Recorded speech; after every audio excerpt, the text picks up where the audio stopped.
ao mal-estar no momento que a gente está vivendo. E esse mal-estar está ligado muito com o desânimo que as pessoas, em especial os jovens, têm se manifestado na sua vida. Então é muito comum a gente falar que esses jovens, eles estão apáticos, entediados, que eles estão acomodados.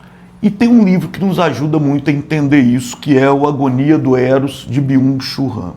O ponto central desse livro é o conceito platônico de alma, que se divide, segundo Platão, em 3 partes. O Han, ele coloca de uma maneira muito concisa, chamando essas partes de cupidez, que é o que está ligado ao desejo, coragem, que é o que está ligado à dimensão colérica ou irracível do ser humano, e, é claro, razão, que é que está ligado ao logos, né, a capacidade de pensar, de orientar o nosso agir a partir de um cálculo racional e consciente. Han, ele vai argumentar nesse livro que essas partes, elas realmente só nos tornam saudáveis quando elas são orientadas por Eros, essa divindade fundamental, né, o amor, a união, que nos abre em direção ao outro, que nos move em direção ao mundo. Hoje o que nós estamos vendo é um processo de deserotização da alma. A nossa alma, ela está enfraquecida. A doença do nosso tempo é uma doença da alma. Então o Han, ele mostra que a cupidez, né, o desejo, ele exatamente está ligado a essa abertura para o outro como possibilidade, né, de prazer, como possibilidade de excesso, como possibilidade de elementos que faz com que a vida vale a pena ser vivida, né? Que a gente não se contente apenas com viver, mas que a gente busque o bem viver, a vida com prazer, a vida com felicidade, a vida com satisfação. Numa sociedade cada vez mais narcisista, numa sociedade cada vez mais domesticada, o outro é transformado apenas em um corpo mercantilizado. Poxa, aquilo que deveria ser o palco de 2, uma abertura, que é esse que é o sentido da cupidez dirigida por Eros, se transforma, na verdade, no palco de 1. Né? A vida se torna cada vez mais obscena, pornográfica, né? Essa ideia de que a gente perde exatamente essa possibilidade do que o amor significa, de nos dar asas, as asas do desejo, que nos tira de uma condição de mera animalidade e nos leva em direção não só ao outro, mas à transcendência, à busca incessante de uma vida prazerosa, de uma vida que não se reduz apenas à sobrevivência, mas uma vida que a gente poderia chamar de uma vida feliz. Quando você deserotiza a cupidez, você transforma tudo em mercadoria, em produto. O palco de 2, segundo Han, é transformado num palco de 1, nesse narcisismo em si mesmado que gera adoecimento. Eros agoniza, nós agonizamos junto com Eros. A segunda dimensão da alma é exatamente a coragem. A coragem é exatamente aquilo que faz com que Eros nos dirija em direção à política. A política é entendida aqui como a possibilidade de construir outras realidades, né? A possibilidade da gente olhar para esse mundo de uma maneira crítica e perceber que o mundo pode ser diferente e que, em alguns aspectos, ele tem que ser diferente, porque ele tem que ser mais justo, ele tem que ser mais decente, ele tem que abrir possibilidades mais amplas para essas pessoas.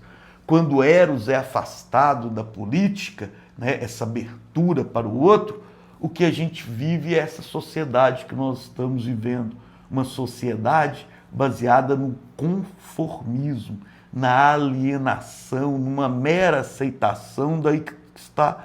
Então, muitas vezes eu sou mal compreendido quando eu falo que uma coisa me entristece muito, quando um jovem, e não raro isso acontece, fala, olha, eu sou um jovem conservador.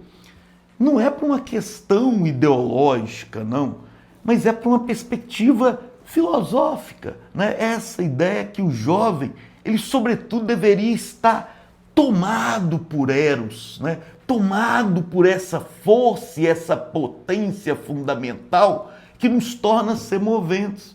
Então, quando um jovem fala que ele é conservador, isso manifesta essa dimensão deserotizada que nós estamos vivendo. Porque o que é que ele quer conservar, afinal de contas? Né? Ele quer conservar uma sociedade marcada por tantas injustiças como a que nós vivemos? Ele quer conservar uma sociedade marcada por tantas desigualdades que a gente vivencia? Não. Né?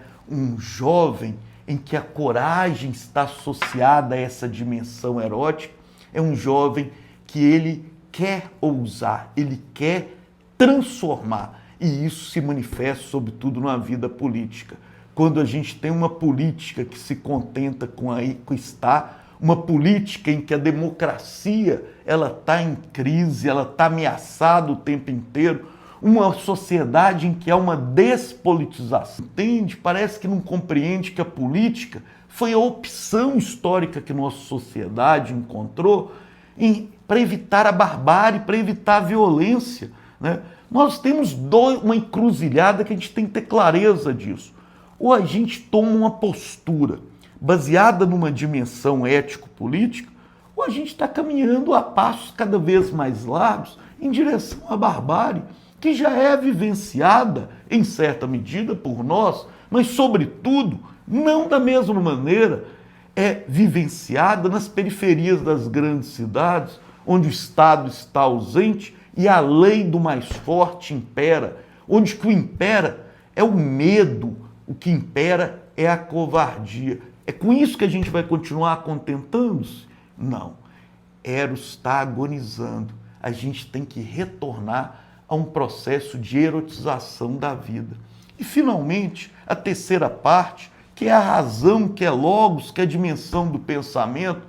Por que hoje, né, muitas vezes, a gente não tem como referências intelectuais, como nós tivemos no século XX, né, um Sartre, por exemplo, um Althusser, né, ou outros intelectuais que a gente poderia nomear aqui, né, que exatamente estavam ali envolvidos num processo de pensar de maneira radical, criativa a sociedade. E não hoje, como a gente vive, uma racionalidade também deserotizada, porque uma racionalidade que se torna passiva, repetitiva, que se contenta num trabalho distanciado da realidade e da possibilidade de, através de um pensamento crítico, reflexivo, metódico e radical, no sentido de a raiz das questões, de alterar essa realidade, de ajudar esses jovens que aí estão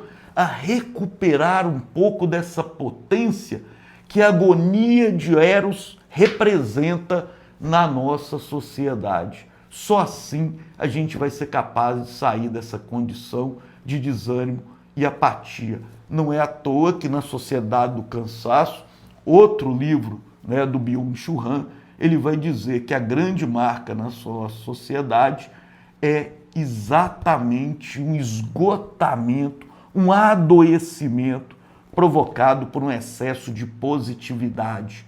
Positividade do eu, né, de uma sociedade narcisista, fechado, cada um em si mesmo. A agonia do Eros é a agonia dessa abertura que a gente tem que ter para o outro. A doença do nosso tempo é uma doença da alma.